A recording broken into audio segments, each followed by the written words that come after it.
আপনার কি মনে হয় বাম আমলে বামেদের সব থেকে বড় শক্তি কি ছিল, আর তৃণমূল আমলে 20টা বছর প্রায় কাটতে চলেছে, তৃণমূলের সব থেকে বড় শক্তি কি? দেখো, তৃণমূলের মধ্যে যে শক্তিটা, বাম আমলের সব থেকে বড়, বাম আমলের সব থেকে বড় পাওনা হচ্ছে আমাদের অ্যাগ্রেরিয়ান রিফর্মস, জমি আন্দোলন, এবং আমরা একটা একটা মানে অর্থনৈতিক দুঃসময়ের মধ্যে দিয়ে কাটিয়েও ইস্টার্ন ইন্ডিয়ার একজন রাজ্য হিসেবে আমরা একমাত্র রাজ্য যারা আমাদের নিম্নবিত্ত, নিম্ন মধ্যবিত্ত মানুষের কিছুটা সেফটি, সিকিউরিটি, তাদের যে একটা জীবনযাত্রা ছিল একটা ক্রমাগত দাসত্ব বৃত্তির মধ্যে দিয়ে, একটা ইনসিকিউরিটির মধ্যে দিয়ে, সেই কাজটা আমার মনে হয় বাম আমলে is a fundamental work, fundamental কাজ। এই ফান্ডামেন্টাল কাজ আমাদের কোনো রাজ্যের মধ্যে কেউ চেষ্টাও করেনি, কোনোদিন শুরুও করেনি। তুমি কর্পূরী ঠাকুর ইনক্লুডেড তুমি যদি চিন্তা করো, বিহারের পলিটিক্সে অনেকে বলেছে, আলোচনা করেছে, কেউ 6 ইঞ্চিও এগোতে পারেনি। দে হ্যাভ ডান ইট। তৃণমূলের জমানায় তুমি যদি বলতে চাও, তৃণমূল যে কাজটা করে দেখালো, তৃণমূল একটা জিনিস করে দেখালো যে একটা রাজনৈতিক শক্তি যে হয়তো কংগ্রেসের একটা অফশুট হয়ে এসেছিল, যে একজন মহিলার নেতৃত্বে একটা সর্ট অফ তৃণমূল কার ওপরে ফোকাস করলো? তৃণমূল ফোকাস করলো আমাদের মাইনরিটি পপুলেশনের ওপর, মিডল এবং লোয়ার মিডল ক্লাস এবং সাধারণ মানুষের ওপর ফোকাস করলো, যেটাকে অনেকে হয়তো মনে করবে প্রো মাইনরিটি পলিসি।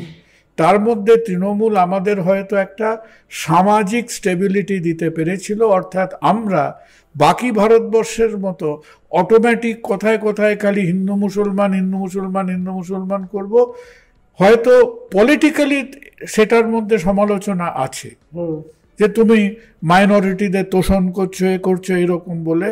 কিন্তু ওপর আমাদের একটা জনসংখ্যা যার 35%-এর ওপরে আমাদের মাইনরিটি পপুলেশন আছে, আমরা মোটামুটি একটা ভাবে নিজেদের এটাকে চালাতে পারি। এই মানুষগুলোই তো বামেদের ভোট ব্যাংক ছিল এক সময়, মানে গ্রাউন্ড লেভেল রিয়েলিটিটা যদি দেখেন। এখন আমার মনে হয় সেখানে নিশ্চয়ই গ্রাউন্ড লেভেলে তারা মনে করেছিল যে তারা বামেদের থেকে হয়তো, কি বলবো, যে তারা হয়তো they were betrayed by the left government. কিভাবে আমি জানি না, যে কারণে এটা অপ্রত্যাশিত, যে the left has lost this votes.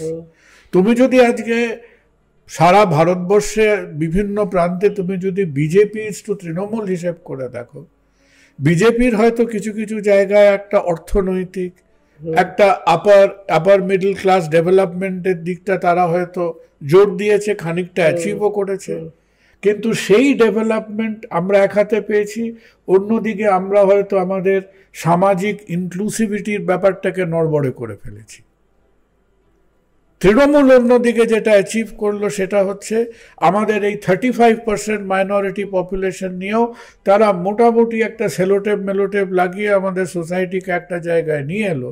কিন্তু এই যে চাকরি বাকরি, পার ক্যাপিটা ইনকাম এটসেট্রা, এই দিক দিয়ে আমরা কিন্তু একটা জায়গায় আটকে গেলাম।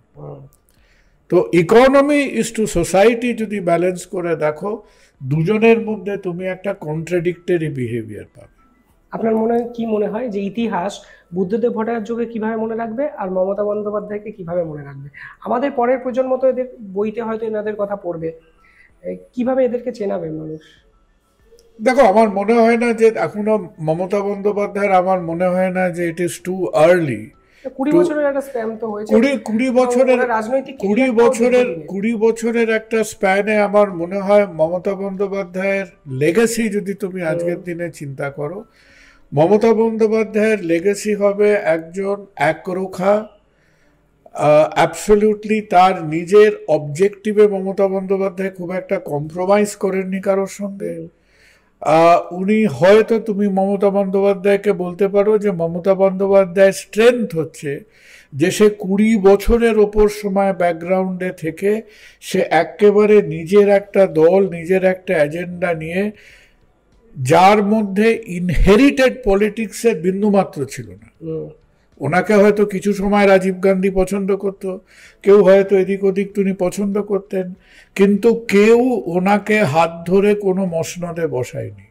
সেই উত্তরে ওনার জায়গাটা ওর নিজেরই ক্রিয়েটেড এবং সেই জায়গাটা তৈরি করতে গিয়ে উনি টাইম টু টাইম কিছু কিছু হয়তো আইডিওলজিক্যাল কম্প্রোমাইজেস করেছেন, কখনো এইদিকে যাচ্ছে, কখনো উনি ওই দিকে যাচ্ছেন, কিন্তু তার মধ্যে থেকে উনি নিজের জায়গাটা বার করে এনেছেন এবং সেই জায়গাটা বার করার মধ্যে ওর স্ট্রেংথ হচ্ছে যে ওনার একটা তো হচ্ছে স্ট্র্যাটেজি, পলিটিক্যাল স্ট্র্যাটেজি, এবং তার সঙ্গে সঙ্গে ওনার একটা যেটা সাংঘাতিক গুণ, যেটা তুমি অনেক পলিটিশিয়ানদের মধ্যে এখন পশ্চিমবাংলায় পাবে না। তারা অনেক জোর গলায় কথাবার্তা বলে, কিন্তু ওনার মতো ওই ইমোশনাল কানেক্টটা তুমি করতে পারবে না।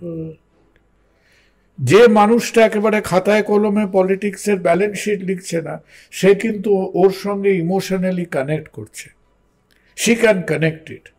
আর মমতা বন্দ্যোপাধ্যায়ের যেটা ডেবিট সাইডে যেটা থাকবে, যে এই যে একটা বিপুল জনসমর্থন, সেটা তুমি যেভাবেই বলো না কেন, কেউ সেটাকে মাইনরিটি ভিত্তিক বলতে পারে, কেউ সেটাকে ওই স্কিম ভিত্তিক বলতে পারে, পাইয়ে দেওয়া পলিটিক্স বলতে পারে, যেটা হয়তো মমতা বন্দ্যোপাধ্যায়ের ডেবিট সাইডে থাকবে, যে এই যে একটা কন্টিনিউয়াস কনস্ট্যান্ট এতগুলো ইলেকশনের মধ্যে দিয়ে তার যে একটা বিপুল জনসমর্থন, এই জনসমর্থনটাকে তিনি বাংলার জাগতিক ক্ষেত্রে, আর্থসামাজিক ক্ষেত্রে তিনি কিভাবে এটাকে ট্রান্সলেট করলেন, এইটাকে করতে গিয়ে মমতা বন্দ্যোপাধ্যায় খানিকটা আটকে যাচ্ছেন।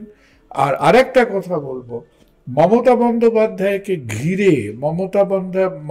ঘিরে যে আমার মনে হয় লেফট ফ্রন্ট এবং মমতা বন্দ্যোপাধ্যায়ের মধ্যে যেটা হয়তো মিল আছে, যে ওই বুদ্ধদেব বাবুকে যারা ঘিরে থাকতেন তারা কেউ চোখ দিয়ে দেখতো, কেউ কান দিয়ে দেখতো, কিন্তু মমতা বন্দ্যোপাধ্যায়কেও ঘিরে যারা আছেন, যেটাকে আমরা পলিটিক্যাল বা ইকোনমিক থিঙ্ক ট্যাঙ্ক বলি, অ্যাজ এ লিডার তারা অনন্য বলেই সেই জায়গায় গেছেন, কিন্তু তাদের ঘিরে যে একটা থিঙ্ক ট্যাঙ্ক তৈরি হবার কথা, যাদের মধ্যে থেকে কিছু ইকোনমিক ব্লুপ্রিন্ট আসবে, যাদের মধ্যে থেকে কিছু দিক নির্দেশ আসবে, যারা হয়তো সোসাইটির নানান দিকের সঙ্গে একটা লিয়েজও রাখতে পারবে, আমি কিন্তু উভয় সিস্টেমের মধ্যে সেই থিঙ্ক ট্যাঙ্ক বা সেই ইন্টেলেকচুয়াল ইনপুটের একটা ঘাটতি দেখি। বুদ্ধদেব ভট্টাচার্যকে কিভাবে মানুষ মনে রাখবে? মাথায় রাখতে হবে যে মানুষ বুদ্ধদেব ভট্টাচার্যকে, Buddhadeb babu ultimately will go down as a tragic hero. আচ্ছা, he will go down as a tragic hero. উনি কর্ণার্জুনের অর্জুন হতে পারেননি, উনি কর্ণার্জুনের কর্ণ হিসেবে মনে থাকবে মানুষ।